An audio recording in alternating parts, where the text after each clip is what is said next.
The oil issue is an arena for settling political scores in Libya and is coveted by Western countries.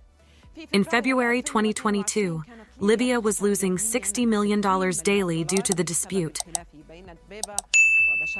Solutions had to be found, and Libya found the solution in smart oil field technology.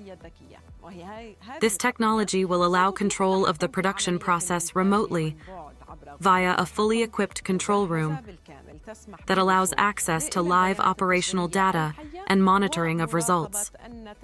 Thousands of industrial plants will work on the site with software and sensors to provide data and identify problems and malfunctions which previously required site visits. Let's take an example. There are tanks with heavy oils that are difficult to extract.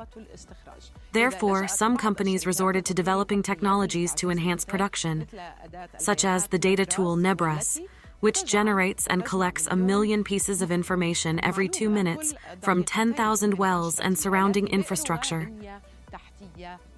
This tool provides key indicators about wells and reservoir status that are sent to control rooms. Therefore, the decision is better and the cost is less, even the time spent. What used to happen in 2 days now happens in an hour or 2. This technology will also help in exploring new oil wells within a short period by submitting data on gas and oil to the control room to determine the quality of the oil.